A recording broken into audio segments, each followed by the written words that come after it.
자본, 생산성, 소득. 오늘 처음 오신 분들도 계실 텐데 애터미 강의의 특징은 진도가 안 나간다는 특징이 있어요.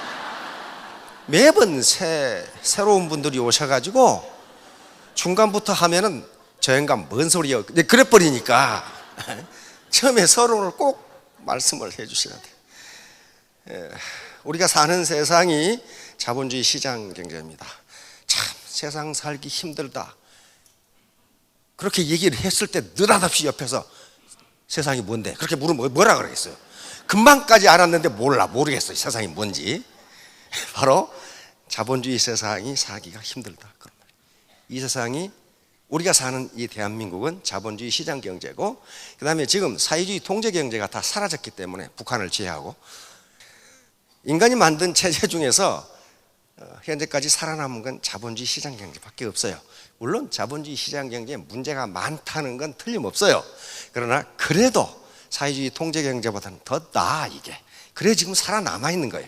그러면 우리는 이 체제를 바꿀 수가 없기 때문에 자본주의 시장 경제에서 살아남아야 돼요. 그러면 자본주의 시장 경제에서 가장 중요한 게 뭘까요?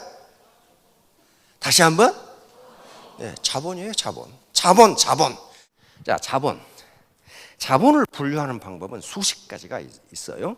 그런데 여기서 크게 눈에 보이는 자본이 있어요.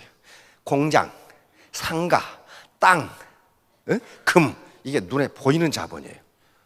이게 눈에 보이는 자본을 가지고 계시면 가만히 있어도 자본주의 시장 경제 시스템이 내 주머니에 돈이 들어오도록 만들어줘요.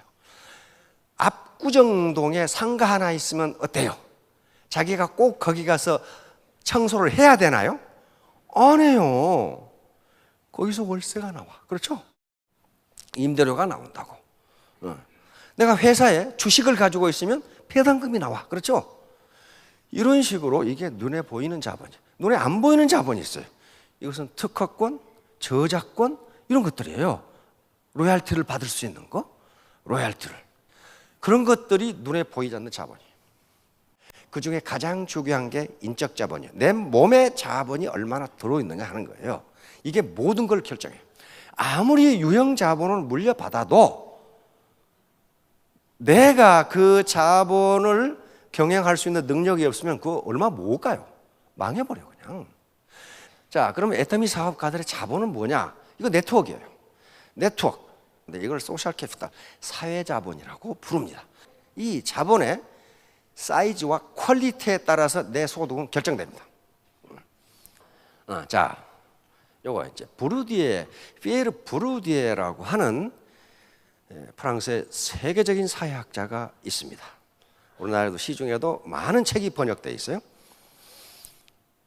이 학자는 인간이 가지고 있는 자본을 세 가지로 구분을 했습니다. 왜냐하면 자본을 분류하는 방법이 여러 가지가 있지만 자본을 이런 방식으로 분류하면 인간의 사회적 불평등, 왜 어떤 사람은 부자로 잘 살고 어떤 사람은 가난뱅이로 평생을 사는 하는 문제를 쉽게 설명하고 이해할 수가 있기 때문에 이렇게 한 거예요. 사회학자니까. 자, 첫 번째 자본이 무슨 자본이라고 그랬어요? 경제자본. 쉽게 말하면 돈이에요, 돈. 아버지한테 압구정동 상가를 물려받았느냐? 경제자본이에요? 경제자본이 많으면 잘 살아요, 못 살아요? 잘 살아요. 잘 살아요. 그러면 두 번째 자본이 뭡니까? 네? 사회자본이에요, 사회자본. 인맥이에요, 인맥. 세 번째 자본이 뭐예요? 문화자본이에요, 문화자본. 쉽게 말하면 이게 학력이에요, 학력은 상징성을 갖습니다. 상징성을 가져요. 예를 들어 하버드를 나왔다, 서울대학을 나왔다. 이 사람이 의사다, 사법고시를 합격했다, 정부의 고위 관료다. 어떻습니까? 그 사람 머리에 뭐가 들었는지는 모르지만 그 상징성이 돈을 만들어낸다는 거예요. 돈을. 그러면 왜 이 피에르 부르디에가 이걸 연구하기 시작했냐면은 유럽은 세금이 굉장히 높습니다. 그렇죠? 덴마크 같은 경우는 세금이 52%예요. 52%. 10만 원 벌면 5만 2천 원 세금으로 내야 된다니까. 상속세도 엄청나게 비싸. 그런데 피에르 부르디아가 보니까 그렇게 많은 상속세를 낸다는 건 어디서 내는 거야? 경제자본 가지고 내는 거예요 지금. 그렇죠? 그런데 그 집안은 대대로 잘 살아. 대대로. 그렇게 돈을 내는데도 왜 그런가를 연구하다가 사회자본, 문화자본이라는 것을 찾아낸 거예요. 다시 말하면 그런 사람들은 이미 자녀들이 자랄 때 고급 인맥 그리고 고급 학교를 졸업해가지고 고급 타이틀을 다 가지고 있기 때문에 사회활동을 하는데 돈 생기는 구멍이 엄청나게 많다 그런 말이에요. 그러면 요 세 개의 자본만 있으면 평민이 상류사회로 올라갈 수는 구멍이 없어. 그렇잖아요. 구멍이 없어. 이제 어떻게 하버드를 갑니까? 안 된다고요. 지금 사법고시 한번 준비해 보실래요 지금?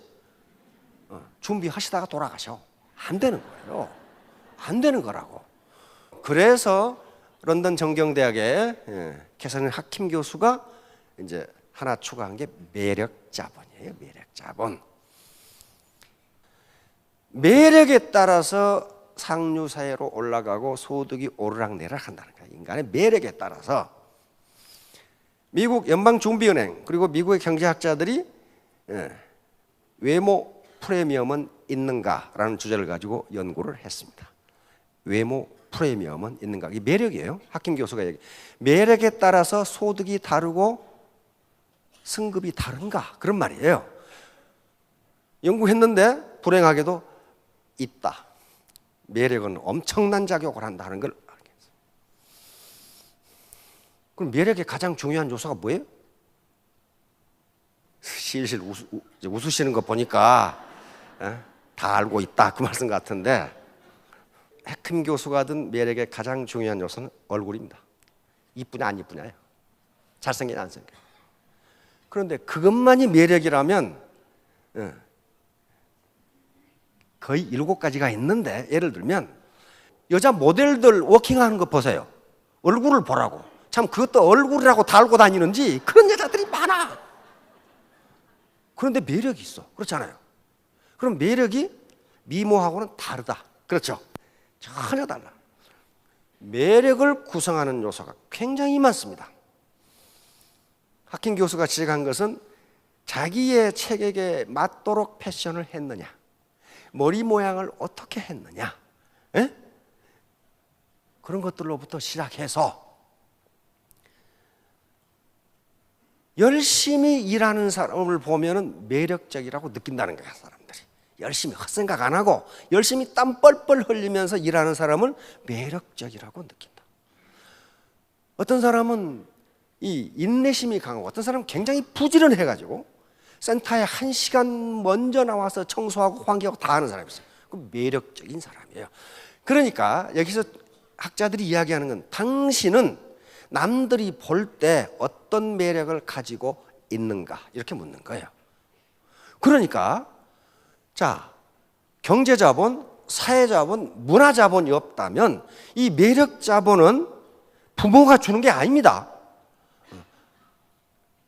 부지런함, 근면함, 인내심, 희생정신, 봉사정신 이런 것들을 부모가 어떻게 줘요? 그리고 자기 스타일에 맞게 패션을 꾸미는 거 내가 해야 돼. 내가. 자, 그래서 매력자본이라는 게 있기 때문에 우리는 돈을 벌고 상류사회로 올라갈 수 있다는 거죠. 자, 이제 그러면 애터미 사업이 성공하려면 뭐가 돼야 돼요? 프로가 돼야 돼요? 포로가 돼야 돼요? 여기에 어거지로 말이야. 야, 그 홍천에 공기도 좋아. 뭐 정 싫으면 그 산에 올라가도 돼. 이렇게 끌려온 분들은 포로들이에요. 포로. 완전 잡혀서 끌어오는 거예요. 잡혀서 질질. 마침 내년에 개띠인데 개 끌려오듯이 이렇게 끌려와가지고 이건 성공 못해요. 무슨 일을 하든지 뭐가 돼야 돼? 프로가 돼야 돼. 프로. 프로가 되지 않으면 어떤 일도 성공할 수 없어요. 근데 프로가 되려면은 3가지 조건이 필요합니다. 첫째 뭐예요? 그 일을 좋아해야 돼요. 좋아해야 돼. 엊그제 이승엽 선수 은퇴 무슨 뭐 골든글러브 수상식에서 자기는 다시 태어나도 야구를 하겠다고.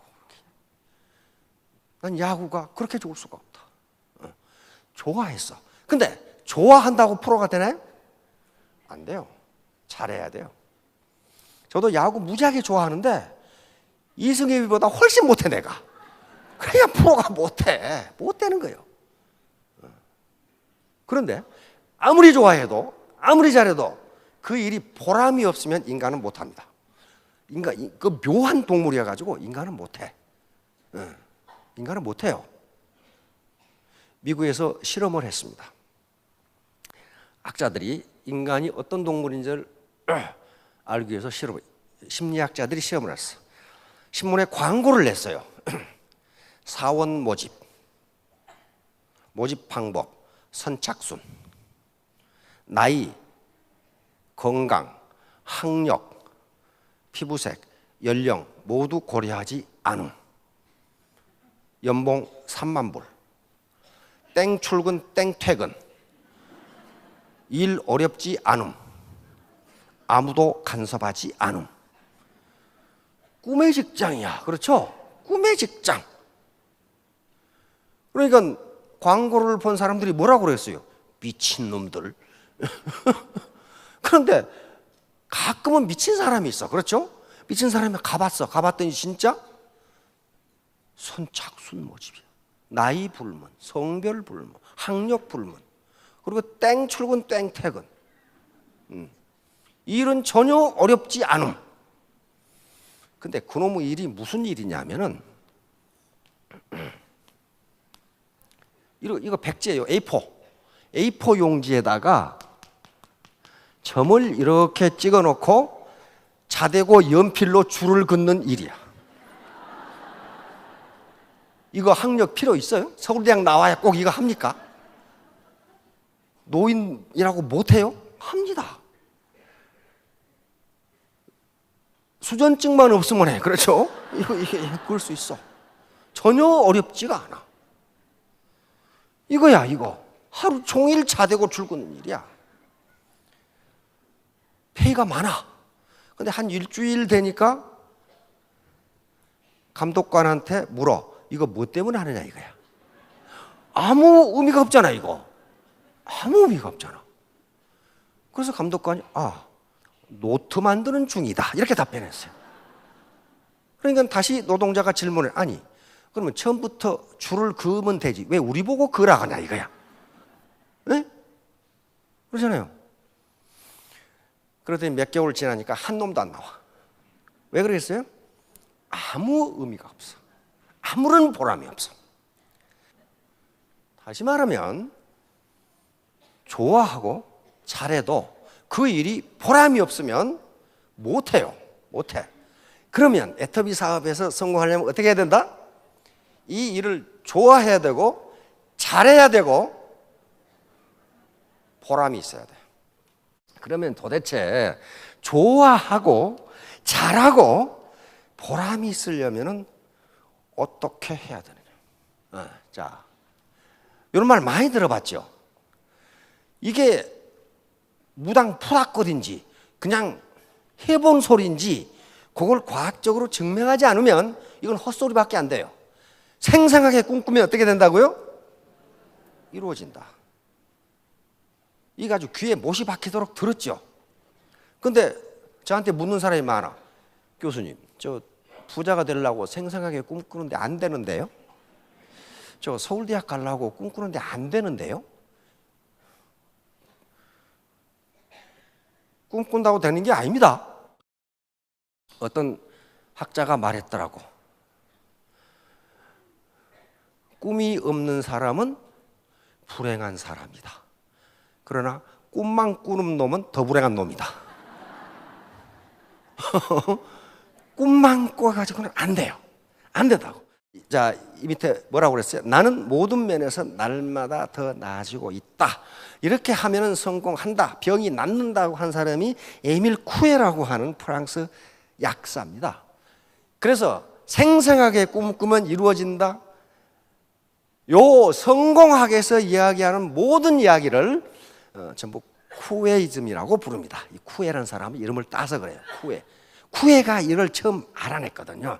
이 사람 프랑스 약사였는데 어떤 현상을 발견했냐면은 그 당시 약사들도 약을 조제해 줬는 모양입니다. 프랑스에서.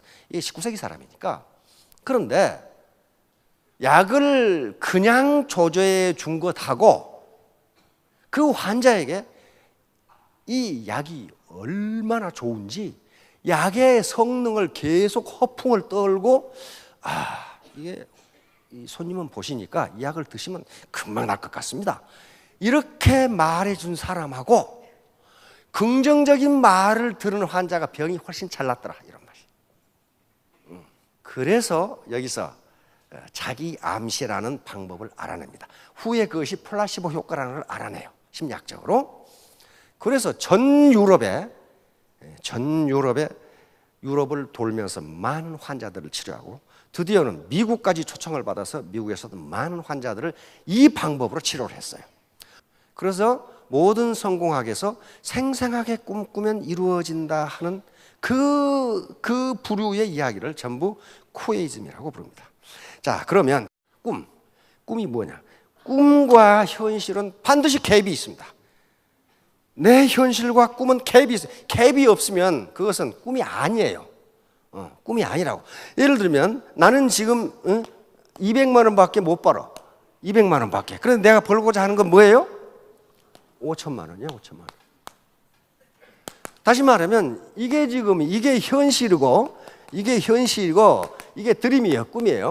그러면 이 차이에 갭이 있단 말이에요, 갭이 있는데 이 갭을 메꿔나가는 과정이 뭐예요? 이게 성공 과정이에요. 그러니까 이 갭을 여기까지 가야 되는데 가는 게 순탄합니까? 하루에도 속을 몇 번씩 뒤집어놔. 그러니까 여기서 이게 200고지예요. 히말라야 200고지가 베이스 캠프가 있어요, 지금. 요 5,000고지까지 가는데 이 길이 보통 험난한 게 아니다. 그런 말이죠. 포기하지 말라는 게 뭐예요? 여기까지 가는 걸 포기하지 말라는 건데 포기하지 마는 것은 안 하는 것은 의지의 문제가 아닙니다. 이성의 문제가 아니에요. 이성의 문제가 아니야. 이건 감성의 문제예요. 감정의 문제라고요. 감정의 문제. 여기서 여기까지 가려면요 지속적이고 반복적인 활동을 매일 해야 돼요. 근데 그게 지겨워. 하기 싫어. 지겹고 하기 싫어. 그러면 여기까지 가다가 없어져. 아이고 나는 안 되네. 요 개념이에요. 그러니까 성공학은 뭐냐면은 현실 여기서 여기까지 이렇게 가는데 어떻게 포기하지 않고 가느냐 하는 문제예요, 지금. 어떻게? 이건 절대로 로고스의 문제가 아니에요. 내 머리로는 어때요? 5천만 원 벌고 싶죠. 그렇잖아요. 5천만 원 벌면 얼마나 좋을까? 응? 얼마나 좋을까? 근데 이성적 판단은 그러는데 뭐가 뭐가 안 돼? 몸이 안 따라가, 몸이 안 따라가. 다시 말하면 이게 머리 공부인데 머리 공부는 잘 돼. 근데 뭐가 안 돼요? 몸 공부가 안 되는 거야. 이거 행동인데 어떤 사회적 성취도 행동이 없이는 달성되지 않습니다. 말만 해가지고는 절대로 안 돼요. 행동으로 옮겨야 되는데 문제는 이성적으로 판단하면 5천만 원 돼서 내가 부모님도 잘 모시고 뭐 하고 싶은데 막상 내 몸이 말을 안 들어. 왜? 만나는 사람마다 내 속을 뒤집어 놓거든. 그러면 이 일 자체가 어떻게 돼야 돼? 여기서 마음 공부가 뒷받침해 주지 않으면 절대로 여기서 이렇게 가지 않는다 그런 말이에요. 내 마음이 하고 싶고 즐겁고 보람 있고 몸이 가볍고 그렇게 하지 않고서는 절대로 여기 못 간다. 자, 그러면 갭이 존재하는데 이 갭을 메꿔 나가는 과정이 이제 성공으로 가는 여정입니다. 반드시 여기까지 가려면은 어때요? 그 행동이 반복적이고 지속적으로 일어나지 않으면 5,000고지 못 올라가요. 계속 걸어가야 돼. 이 반복적으로 걸어가야 되고 5,000고지까지 지속적으로 걸어가야 되는데 이게 힘들고 지겨워. 5,000고지에 올라가면 좋겠는데 그러려면 반드시 몸 공부가 수반돼야 돼. 몸 공부가 몸으로 내가 행동을 해야 된단 말이에요. 그런데 이게 몸이 말을 듣지를 않아. 말을 듣지를 않아. 자, 그러면 여기에 반드시 마음 공부가 여기에 수반돼야 돼. 마음 공부란 건 뭐냐면은 하기 싫고 힘들고 자존심 상하고 요게 내 감정이고 마음이고 기분인데 요게 하고 싶고 재밌고 보람을 느끼는 것으로 마음이 바뀌지 않으면 이거 못한다. 그러니까 애터미 사업의 프로가 되려면 이 일은 애터미 사업은 즐겁다. 그래서 잘한다. 보람있다. 이렇게 돼야 되는데 어떤 일이 하기 싫은 일이냐 하고 싶은 일이냐 하는 것은 그 일의 고유 성격이 아닙니다. 패러다임의 문제예요. 패러다임. 내가 그 일을 어떻게 보느냐에 따라서 일의 성격이 달라지는 거지 그 일 자체가 고유한 성격을 가지고 있는 것이 아니다. 그러면 저 영감탱이가 돈 버는 얘기는 안 하고 무슨 졌다고 얘기를 하고 있나. 이렇게 해야 돈을 벌으니까 그래요. 대전에서 강의를 할 때 내가 시내에 장인순 박사님이라고 그분을 만날 일이 있어서 강의를 빨리 끝내고 택시를 타고 이제 시내로 만나 뵈러 갔어요. 근데 택시를 타자마자 택시 기사가 딱 뭐라고 농담을 하냐면 제 택시를 기다리고 있었군요. 제가 대기하고 있었습니다. 딱 그러는 거야. 그거 아주 맹랑한 놈이더라고. 우리 깜짝 놀래가지고 그때부터 둘이 이야기를 하기 시작하는데 유머가 넘치는단 말이죠. 그러면서 뭐라고 그러냐면은 저는 이 택시 운전으로 자식들을 대학 다 보내고 이제 부부 사는데 하루에 7시간만 일하면 저는 충분하게 먹고 삽니다. 저는 이 택시 운전이 얼마나 즐겁고 고마운 직업인지 모르겠습니다. 그러니까 자기 택시 운전이라고 하는 직업에 대한 무한한 보람이 있어요. 그래서 어디서 보람을 찾습니까? 그러니까 자기는 항상 어떤 생각을 하냐면 누군가가 내 택시를 지금 기다리고 계시는데 그분을 빨리 모셔다가 목적지에 모셔다 드려야 되겠다. 요 생각을 하면 거기에 반드시 사람이 있다는 거예요. 그리고 이 손님이 내리면 그 자리에 또 내 택시를 기다리고 계시는 분이 있는데 빨리 그분을 태우고 목적지에 모셔다 드려야 되겠다. 그 생각을 하니까 근데 10중 8구 그게 맞답니다. 그게 있대요. 자, 그런 거예요. 좋아하고 그게 보람이 있는 거야. 그렇게 하는 게 보람이 있어. 그러니까 성공한단 말이에요. 자, 인간이 일을 하려면은 어떤 동기가 있어야 돼. 동기. 모티베이션이라고 그래. 그러니까 이 동기에는 통상 두 가지로 나눕니다. 하나는 내적 동기, intrinsic motivation이라고, 또 하나는 외적 동기가 있어. 외적 동기는 누군가가 그 일을 하면 돈을 준다고 하니까 하는 걸 외적 동기라고 그래. 또는 칭찬을 받기 위해서 하는 일을 외적 동기라고 그래. 예를 들면 자기 아들한테 너 아빠 신발 닦으면 1,000원 줄게. 그거 닦고요. 뭐 때문에? 1,000원을 받기 위해서. 그건 외부에서 보상이나 칭찬 같은 것이 있을 때 하고 그 일을 하는 동기를 유발하는 걸 외적 동기라 그래요. 근데 외적 동기는 오래가지 못하고 수동적이고 강력하지 못해. 거기에 비해서 내적 동기는 내가 하고 싶다. 내 마음 속에서 우러나온 동기를 내적 동기라고 그래요.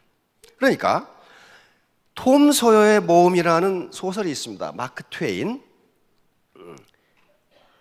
자녀들, 손자들 있는 분은 한 권씩 사다 주세요. 마크 트웨인.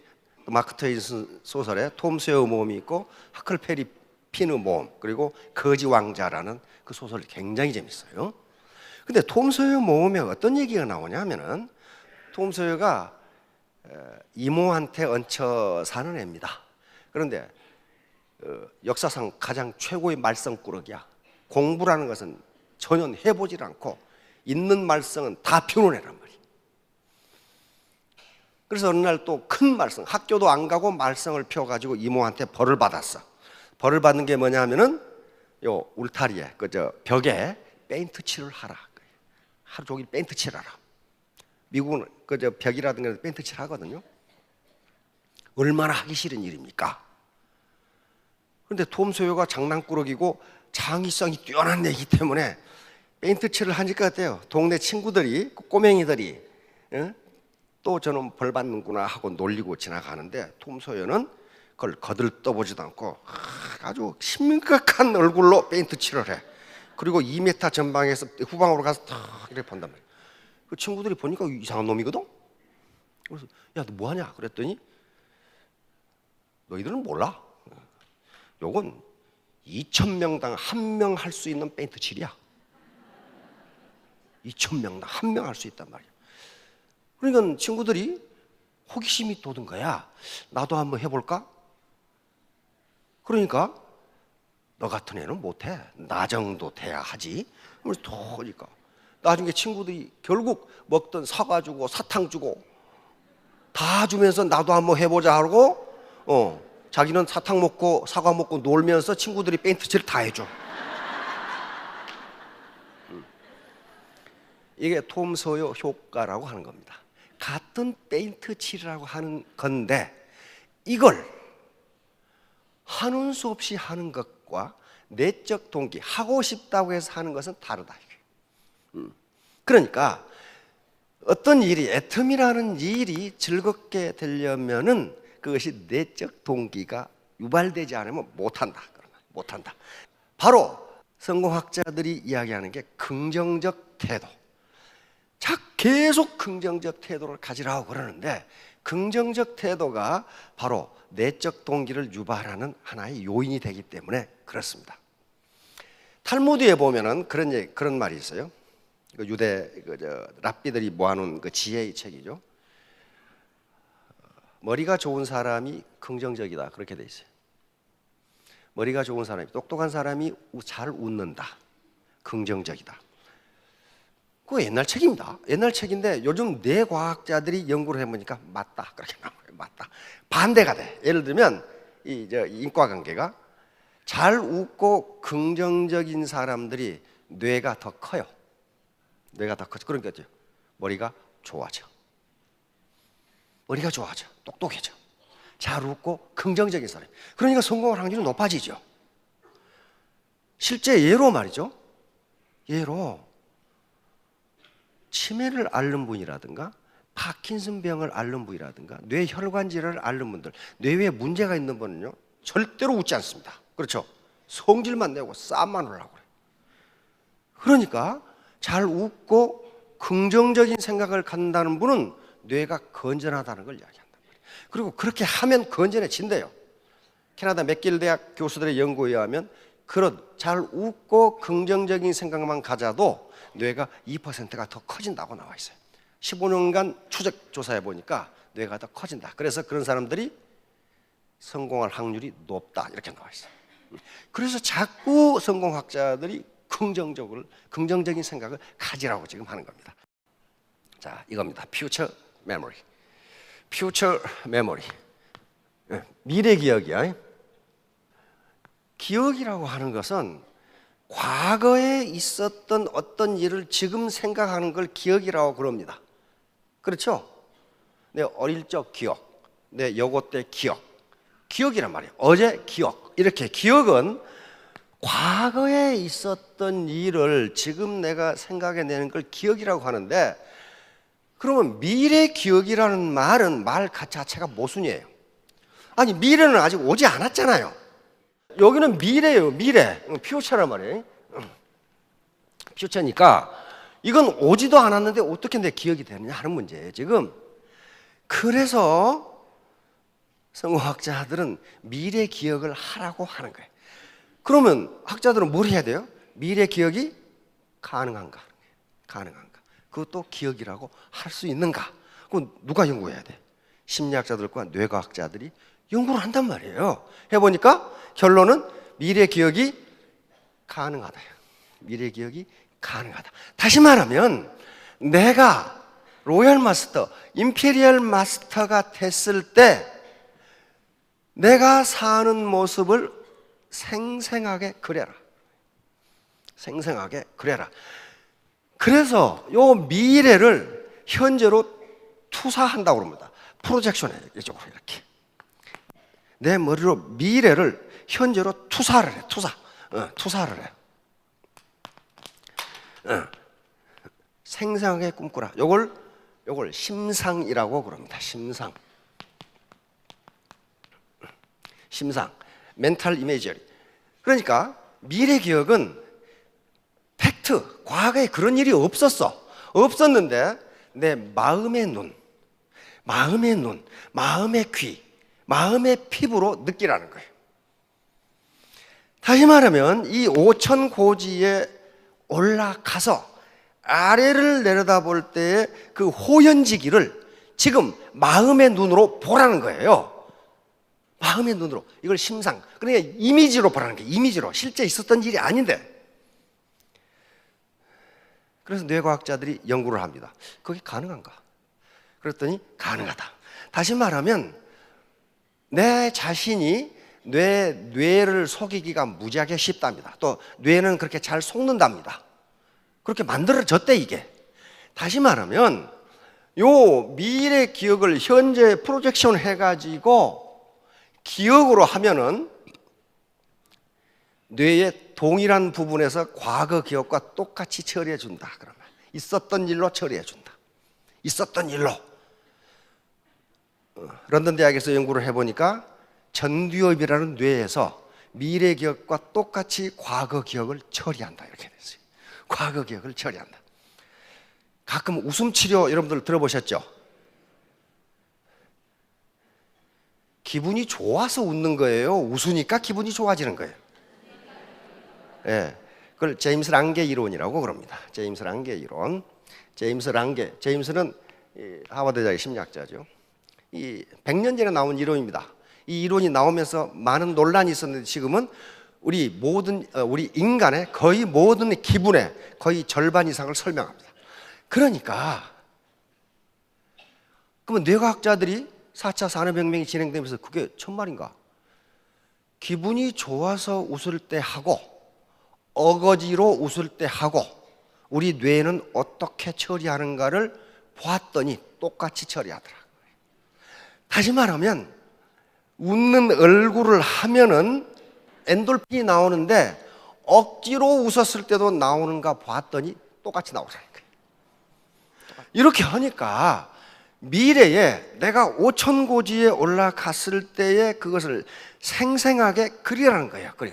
그러면 생생하게 그린다고 되느냐 하는 문제가 나와. 그렇죠?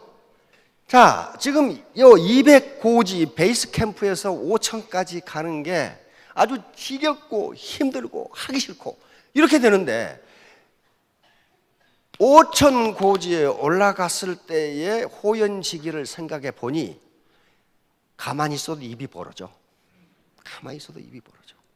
다시 말하면 이렇게 되면서 이 마음이, 내 기분이, 내 감정이 지겨운 일이 즐거운 일로, 하기 싫은 일이 하고 싶은 일로 바뀐다는 거예요.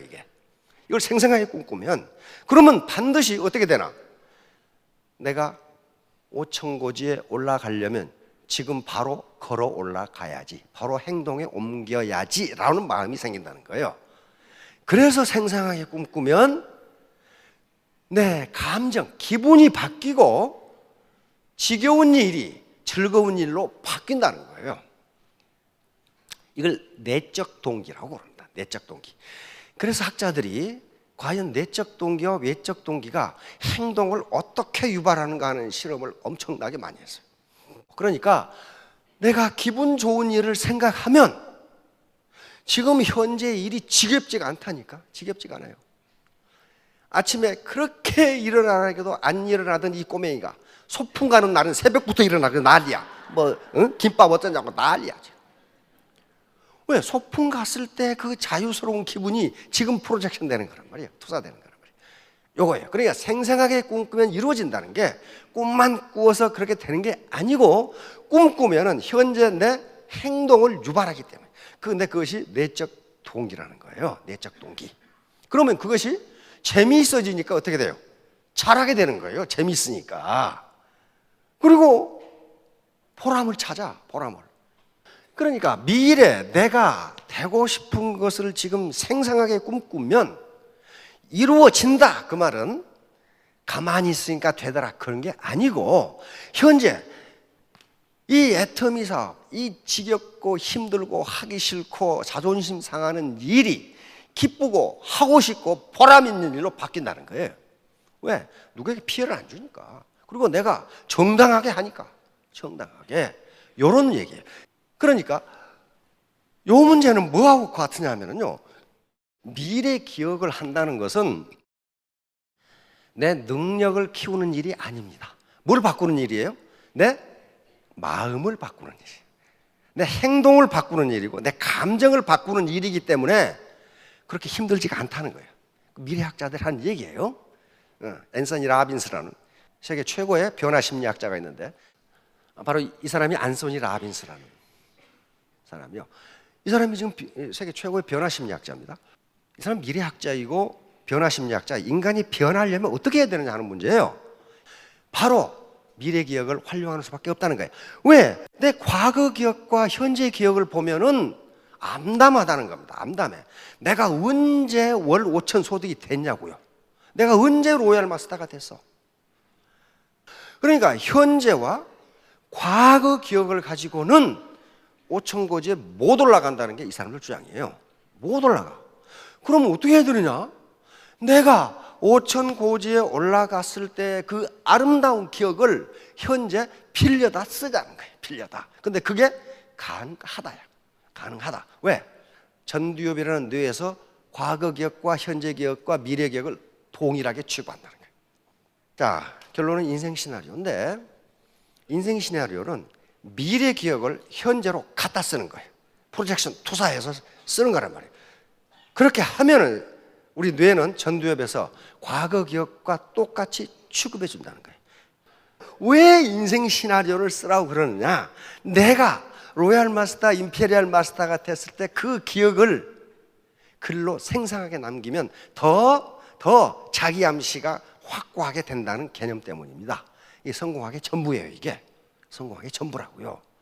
그래서 생생하게 꿈꾸라는 거예요. 만약에 사법고시를 준비하는 학생이 자기가 판검사가 됐을 때의 기억을 가지면 그 어려운 공부를 해낼 수 있다는 거예요. 안 그러면 못해요. 못한다고.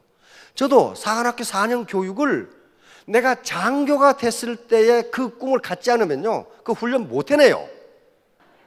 아무튼 인생 시나리오를 정확하게 써서 미래에 자기가 로얄 마스터가 된 기억을 지금 갖다 쓰십시오.